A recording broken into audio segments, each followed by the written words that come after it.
Hi friends, welcome back to poppy simple world. ഇന്ന് നമ്മൾ തയ്യാറാക്കുന്നത് മഷ്റൂം മസാലയാണ് കേട്ടോ. അതിനായിട്ട് ഞാൻ ഇത്രയും മഷ്റൂം എടുത്തിട്ടുണ്ട്. ഇതിനി നല്ല പോലെ ഒന്ന് കഴുകി ചെറിയ കഷ്ണങ്ങളാക്കിയിട്ട് കട്ട് ചെയ്തെടുക്കാം. ഇനി അതിലേക്ക് നല്ല തിളപ്പിച്ച വെള്ളം ഒഴിക്കാം കേട്ടോ.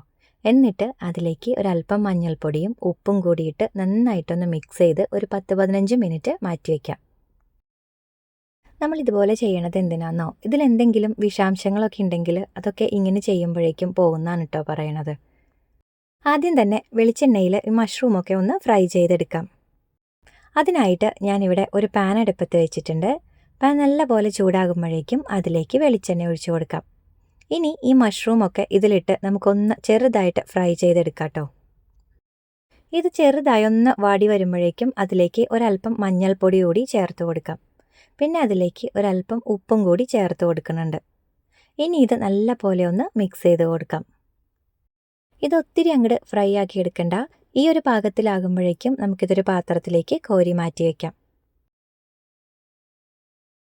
ഇനി നമുക്ക് മഷ്റൂമിന് ആവശ്യമായ മസാല തയ്യാറാക്കാം. അതിനായിട്ട് അതേ പാനിലേക്ക് തന്നെ ഞാൻ കുറച്ചുകൂടി വെളിച്ചെണ്ണ ഒഴിച്ചു കൊടുക്കുന്നുണ്ട്. ഇനി അതിലേക്ക് കടുകിട്ട് കൊടുക്കാം. കടുകൊക്കെ ഒന്ന് പൊട്ടി വരുമ്പോഴേക്കും അതിലേക്ക് ഒരു വലിയ സവാള ഇതുപോലെ ഒന്ന് കട്ട് ചെയ്തെടുത്തത് ഇട്ട് കൊടുക്കാം. ഇനി ഇതിലേക്ക് ഒരല്പം മഞ്ഞൾപ്പൊടി കൂടി ചേർത്തതിന് ശേഷം വീണ്ടും നല്ല പോലെ ഒന്ന് സവാള വഴറ്റിയെടുക്കാം. സവാള പാകത്തിന് വഴണ്ടി വരുമ്പോഴേക്കും അതിലേക്ക് വെളുത്തുള്ളി ചതച്ചതും 2-3 പച്ചമുളക് ഇതുപോലെ കട്ട് ചെയ്തതും കൂടി ചേർത്ത് കൊടുക്കാം. വീണ്ടും നല്ല പോലെ ഒന്ന് വഴറ്റി കൊടുക്കാം. സവാളയൊക്കെ ഈ ഒരു പാകത്തിലേക്ക് എത്തുമ്പോഴേക്കും നമുക്കിതിലേക്ക് പൊടികൾ ചേർത്ത് കൊടുക്കാം. മല്ലിപ്പൊടി, ഗരം മസാലപ്പൊടി, മുളക് പൊടി, ഇത്രയാണ് കേട്ടോ ആദ്യം തന്നെ ചേർത്ത് കൊടുക്കുന്നത്. ഇനി ഇതെല്ലാം കൂടി നല്ല പോലെ ഒന്ന് മിക്സ് ചെയ്ത് കൊടുക്കാം. പൊടികളൊക്കെ നന്നായിട്ട് വാടി വരുന്ന ആ ഒരു സമയത്ത് ഇതിലേക്ക് നമുക്ക് പെരിഞ്ജീരകം പൊടിച്ചത് ഈ ഒരളവിൽ ചേർത്ത് കൊടുക്കാം കേട്ടോ. വീണ്ടും നന്നായിട്ടൊന്ന് മിക്സ് ചെയ്ത് കൊടുക്കാം. ഇനി ഇതിലേക്ക് നമ്മൾ ഒരു പഴുത്ത തക്കാളി ഇതുപോലെ ഒന്ന് അടിച്ചെടുത്തിട്ടുണ്ട്, അതൊഴിച്ചു കൊടുക്കാം.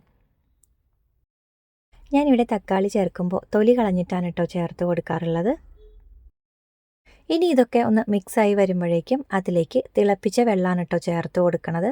ഇനി ഇത് വീണ്ടും നല്ല പോലെ ഒന്ന് മിക്സ് ചെയ്ത് ഹൈ ഫ്ലെയിമിൽ വെക്കാം.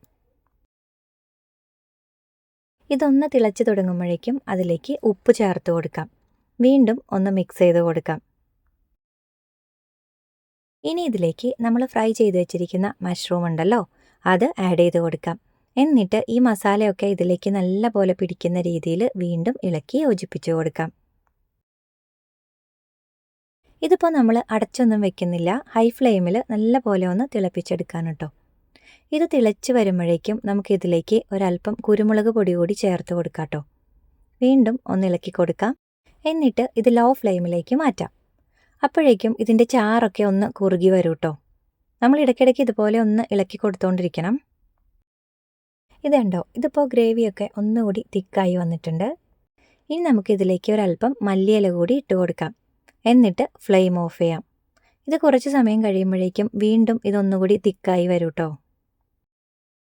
അങ്ങനെ നല്ല സ്പൈസി ആയിട്ടുള്ള മഷ്റൂം മസാല തയ്യാറായിട്ടുണ്ട്. അപ്പോൾ എല്ലാവർക്കും ഇന്നത്തെ ഒരു വീഡിയോ ഇഷ്ടമായിട്ടുണ്ടെന്ന് വിചാരിക്കുന്നു.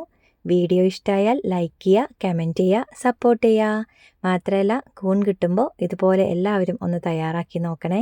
Thanks for watching.